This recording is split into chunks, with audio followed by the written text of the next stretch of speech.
Morjes ja tervetuloa taas mukaan retkille. Tätä reissua varten ollaan tultu tänne Varsinais-Suomen puolelle Kurjenrahkan kansallispuistoon. Täällä on kevät jo oikein hyvässä vauhdissa, maassa ei ole lunta juuri lainkaan ja tässä on nyt luvassa pari oikein aurinkoista ja aika lämmintäkin keväistä päivää, niin on just hyvä aika olla liikkeellä ulkona. Repussa on mukana riippumattokamat ja hyvää ruokaa tietenkin niin kuin asiaan kuuluu, niin niillä varusteilla pärjätään hienosti. Liikutaan ensin tässä päivän aikana tässä puiston alueella ja katsotaan vähän paikkoja. Sitten yötä varten viritellään riippumatto johonkin ja aamullahan on aina mahtavaa sitten herätä uuteen päivään luonnon keskellä.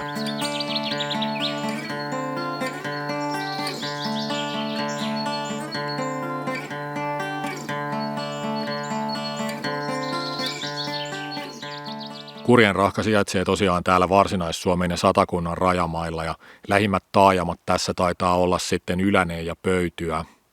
Turkuunkaan ei ole pitkä matka täältä. Tämä on näitä vähän uudempia kansallispuistoja. Tämä on perustettu vuonna 1998, mutta käytännössä nämä maastot on ollut retkeilykäytössä jo ennen sitä, koska täällä kulkee semmoinen retkeilyreitti kuin Kuhankuonon retkeilyreitistö.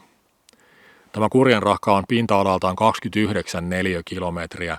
Ja kun tässä näin eteläisessä Suomessa ollaan, niin sekin alue jakautuu 3 eri osaan, eli tämä ei ole sillä lailla yhtenäinen alue. Kurjenrahkan maasto on tämmöistä aika tavanomaista metsä- ja suoluontoa, ja täällä ei sillä lailla mitään järisyttäviä nähtävyyksiä ole, mutta täällä on kyllä ihan mielenkiintoinen pieni historiakohde. Tällä alueella on nimittäin ikivanha rajakivi Kuhankuono, ja se tunnetaan jo jossain 1300-luvun teksteissä, eli semmoinen pieni selkeä historiakohde täältä kyllä löytyy. Kurjenrahkassa on myös Varsinais-Suomen vanhimpia metsiä, Pukkipalon aarnimetsäalue. Ennen kuin lähdetään pidemmälle, niin käydään tuossa Kurjenpesällä. Se on tavallaan se keskuspaikka täällä. Siinä on semmoinen pieni luontotupa, missä ei kylläkään ole mitään palveluita, mutta siinä on pieni näyttely, joka on avoinna joka päivä. Siitä pihamaalta on myös hyvät näkymät Savojärvelle. Se on tämän alueen isoin järvi.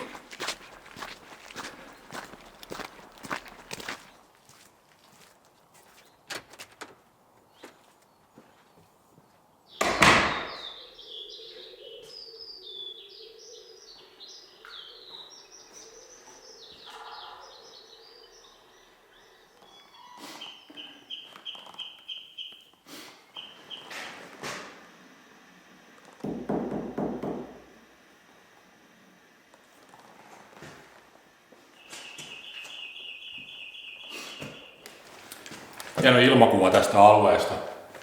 Tuo järven muoto viittaisi mun käsittääkseni siihen, että tämä on niin kuin etelästä pohjoiseen tämä kuva ja tässä olisi Kurjenrahka. Tuolla se Lammenrahka ja ton nimeä en enää muista.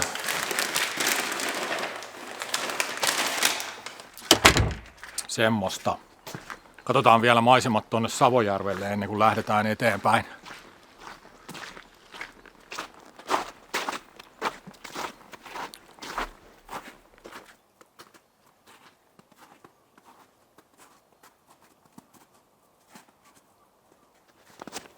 Siinä on ihan ehjä jääpinta vielä, mutta ei kyllä varmaan kauaa enää kestä, kun alkaa jäät lähteä.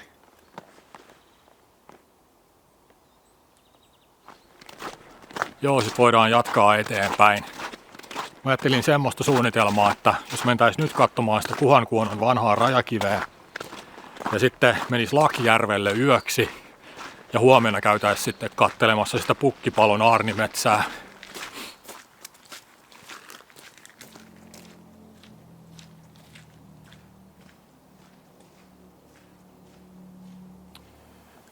No niin, siinä on nyt Kuhankuonon rajakivi.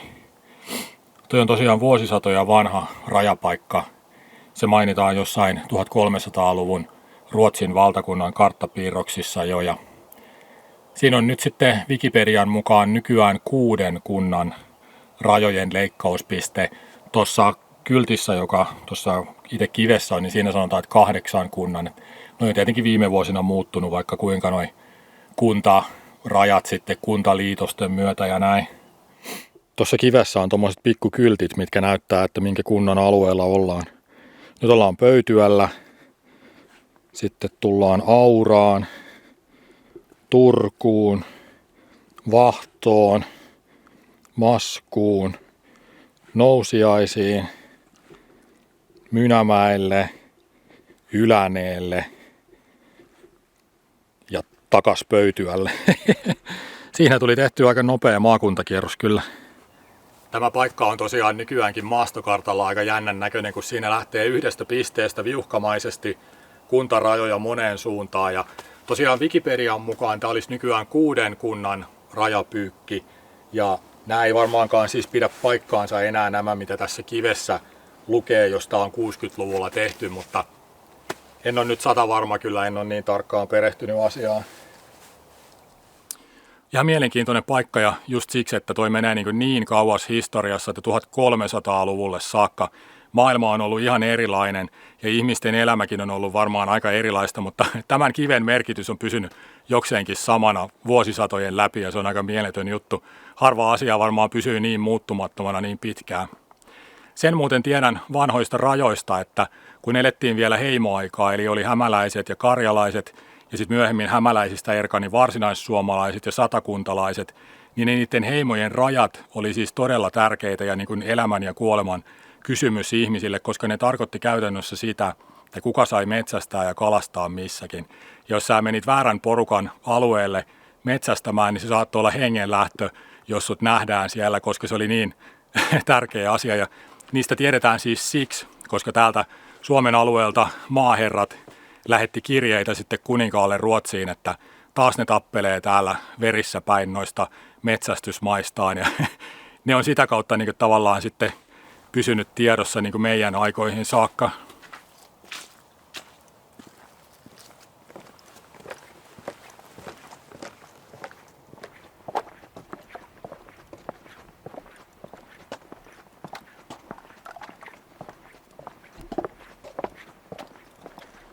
Me jatketaan nyt sitten Savojärven, eli sen Isonjärven eteläpuolitse tästä ja me mennään yöksi Lakjärvelle.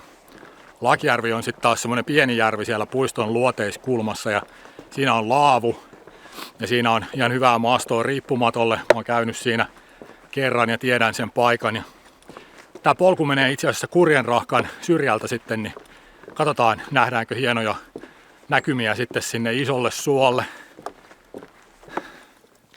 On kyllä hieno lämmin päivä.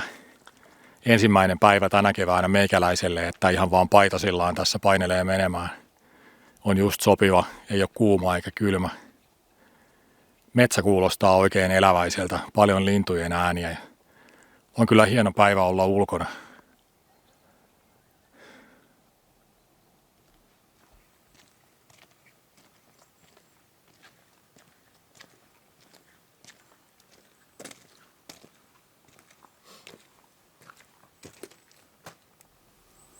Tässä ilta jo vähän hämärtää nyt, kun päästiin perille tänne Lakjärvelle. Ja se oli varmaan joku 10 kilsaa toi matka tossa, mä luulisin.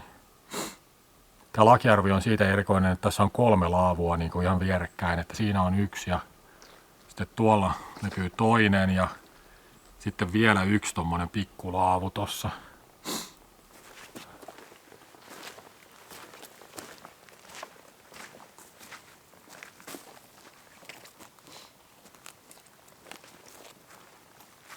Siinä voisi olla hyvä riipparin paikka. Sopiva väli ainakin noissa puissa.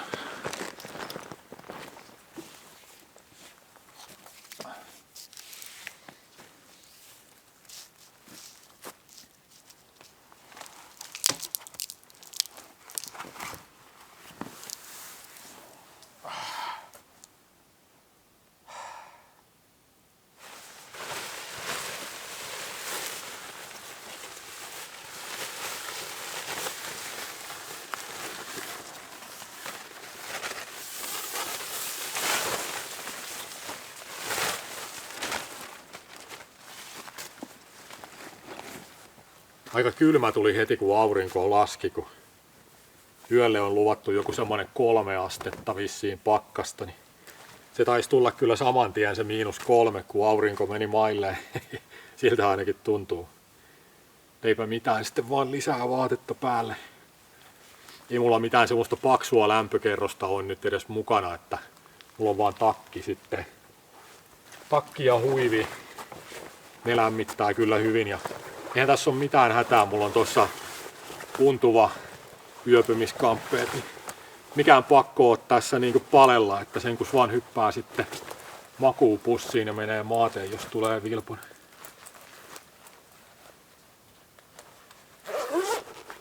Joo, täällä on majatalo valmiina, että kun on nukkumisen aika, niin sen kun vaan sukeltaa sitten sisään. Tekis mieli kyllä mennä saman tien maaten, mutta kyllä kai tässä jotain vielä syödä pitäisi, ettei sitten herää yöllä nälkäisenä.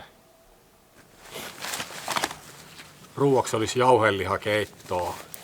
Mä oon ainakin väliaikaisesti palannut lihansyöjäksi, kun mä olin joku pari vuotta ainakin semmosella niinku kala- ja kasvispainotteisella ruokavaliolla, mutta mulla tuli vähän semmoista niinku jaksamisongelmaa siinä ja palautumisvaikeutta, ja sitten kun mä kokeilin kerran vähän syödä lihaa, niin se auttoi tosi paljon siihen, että mä en tiedä mikä juttu siinä mun ruokavaliossa tavallaan oli sitten pielessä, mutta sillä lailla se kuitenkin meni ja mä oon nyt sitten syönyt lihaa taas tässä. En osaa sanoa vielä, että miten tää menee sitten, että ei sitä lihaa niinku sillä lailla kaivannut kyllä varsinaisesti. Et voin olla niinku ilmaakin helposti kyllä, mutta täytyy nyt katsoa miten tää menee sitten. Mulla on tämmöstä niinku valmista kasvissuuta, että laitan tätä ja sitten vaan jauhelihaa ja lihaliemikuutia.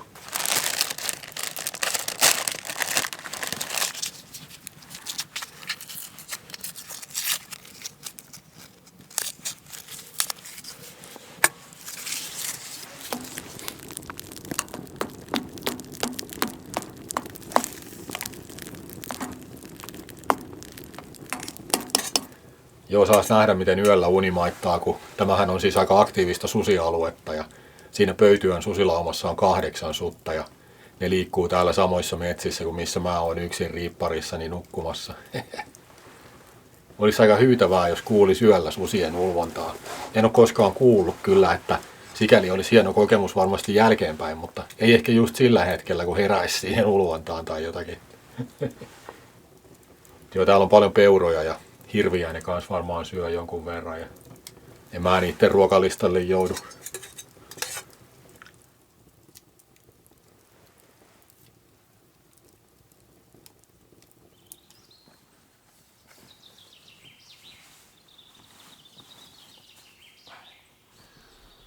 Huomenta.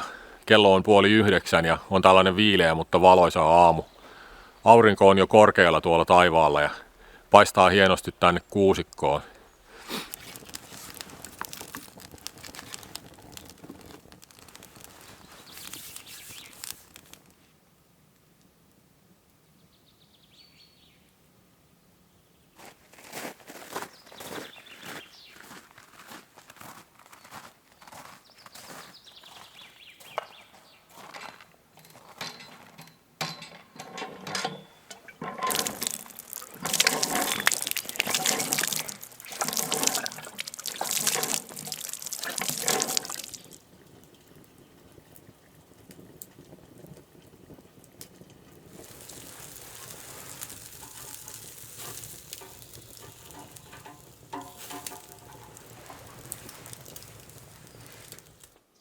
On kyllä viimeisen päälle hieno paikka tämä Lakijärvi.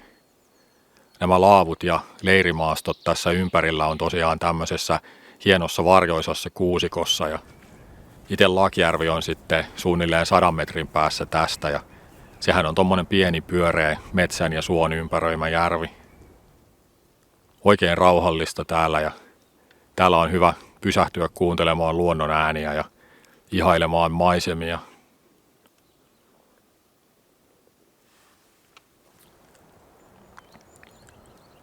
Paluumatkalle lähdettiin sitten Paltanvuoren kautta ja Paltanvuori on ihan siinä Lakijärven lähellä ja vaikka tässä Kurjenrahkan alueella ei mitään kovin näyttäviä korkeita paikkoja olekaan, niin kyllä se Paltanvuori oli silti ehdottomasti käymisen arvoinen paikka ja hyvä tovi tuli istuttua siellä laella.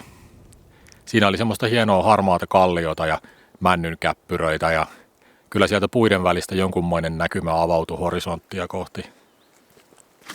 Paltanvuorelta sitten matka jatkui kohti Pukkipalon aarnimetsää ja semmoisia jäisiä polkuja pitkin sinne sai sitten hissukseen mennä, että paljon semmoista varjosaa metsää siinä ja aurinko ei ole päässyt vielä sulattamaan polkuja, niin aika jäistä reittiä kyllä oli. Pukkipalo oli ihan komeata vanhahkoa metsää, paljon semmoisia korkeita kirkkaan harmaita pystykeloja ja kilpikaarnamäntyjä siellä ja ihan hieno paikka kyllä ja hyvä tunnelma oli siinä kävellä kaikessa rauhassa. Vähän ihmettelin kuitenkin, ettei naavaa ollut missään oikeastaan, että ihan pari pientä tuppoa näin naavaa koko siinä matkalla, mitä se polku meni Pukkipalon läpi. Pukkipalosta noustiin sitten Takaniitun vuorelle ja Takaniitun vuorelta on puiden välistä näkymä sinne viereiselle suolle ja edelleen tämäkään ei mikään tajunnan räjäyttävä maisema ole, mutta kyllä mä siinä viihdyin hyvän aikaa, että aina siinä jotenkin mieli lepää, kun korkealta paikalta kattelee sinne pitkälle maisemaan, että vaikkei siellä sitten sinänsä mitään kovin ihmeellistä olisikaan siellä maisemassa. Tämä reissu alkaa olla päätöksessä. Onpahan ollut mahtavat pari päivää olla ulkona liikkeellä näissä keleissä, kun on, ei nyt ihan kesäkelit, mutta ei kyllä paljoa enää puutukaan. Ja kummasti nostaa mielialaa toi lähestyvä kesä. Tämä Kurjenrahkan puisto on hieno kansallispuisto tämäkin ja tänne varmasti palataan vielä. Tää on aika vilkas paikka, mutta eipä siellä Lakijärvellä kyllä näkynyt ketään muuta kuin huoltomies kävi aamulla kääntymässä, että muita retkeilijöitä ei näkynyt. Minä kiitän kaikkia katsojia ja seuraavassa videossa jatketaan. Morjens!